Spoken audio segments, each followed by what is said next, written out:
Once on the fringe, the QAnon conspiracy theory has infiltrated the Republican Party this year. We thought we'd take some time to explain the movement, how it got so big, and how it might affect our elections looking forward to November. At its core, QAnon is an umbrella term for a vast set of internet conspiracy theories alleging the world is run by a secret clique of Satan-worshipping pedophiles that have control over politics, mainstream media, and Hollywood. The cabal is believed to run a global child sex trafficking ring that's plotting against President Trump. Followers believe that high-profile individuals such as Barack Obama, Hillary Clinton, George Soros, Oprah Winfrey, Pope Francis, and the Dalai Lama are all involved. Some believe that in addition to molesting children, members of this ring eat their victims to extract a life-extending chemical from their blood. QAnon believers think President Trump was recruited by top military generals to run for office in 2016 with the hope of breaking up the cabal. This would end its control of politics, the media, and put its members in prison. QAnon first entered the online space in 2017, when an anonymous user known as Q began posting on 4chan.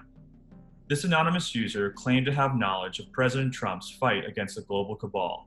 QAnon believers wait anxiously for the storm, the moment when President Trump will reveal members of the secret society, punish them, and restore America to greatness. The phrase "the storm" comes from a Trump press conference in 2017. You guys know what this represents? Tell us, sir. I don't know, maybe it's the calm before the storm. It's still not clear what exactly the president was referring to. Not surprisingly, QAnon has spread in popularity due to social media and the COVID-19 pandemic. According to the Wall Street Journal, QAnon-related Facebook groups shot up by 600% since the pandemic began. Twitter and Facebook have recently banned thousands of accounts, but for years, social media companies allowed the theory to spread largely untouched. There is even a Reddit group for people to mourn friends and family who have lost themselves to the theory and becomes a so-called member of the QAnon cult. Mike Rothschild, an author and expert on conspiracy theories, says Q continues to post, but it's sporadic. There have been about 4,700 Q posts over the last 2+ years. Q will go silent for a long time, sometimes months, and then post like 50 posts in 2 days. And some of them are like really complicated riddles and codes and pictures that are supposed to be of some secret meeting. And some of them are just links to tweets. You know, it's kind of all over the place. You know, a lot of it is just sort of patriotic nonsense, but then some of it is stuff that people have really dug into and turned into the sort of doctrine of this movement. President Trump has refused to denounce QAnon. When he was asked by reporters about QAnon recently, he said he did not know much about its supporters, saying, quote, "I heard that these are people who love our country." And after he was told a summary of QAnon beliefs by a reporter, Trump responded with, quote, "Is that supposed to be a bad thing?" QAnon has transitioned from the online world to the real world, with some believers being charged with violent crimes. The FBI has labeled it as a potential domestic terror threat. But the most recent milestone for the movement is the victory of Marjorie Taylor Greene in a Republican primary in Georgia. I have a message for Antifa terrorists.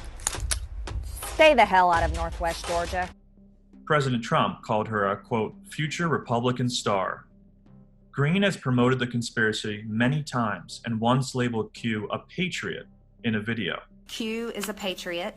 We know that for sure, but we do not know who Q is. She is likely to win election to Congress in November in her deeply red district. Earlier this year, she was rebuked by fellow Republicans for posting Facebook videos where she made disparaging remarks about Black people, Jews, and Muslims. Greene has since attempted to distance herself from QAnon because, she says, Q provided her misinformation in 2018 about Republicans' election prospects.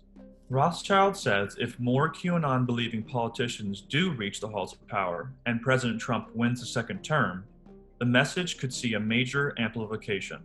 There's a lot of members of Congress that are fairly anonymous, but then you get some that are on TV all the time. Like you would turn on Fox News and you're always seeing Jim Jordan, Mark Meadows, these other sort of half a dozen people. And if one of the Q believers becomes one of those people and kind of stands down the really, really bizarre, really lurid stuff, then I think this is going to get even more mainstream. And then I think we have a problem.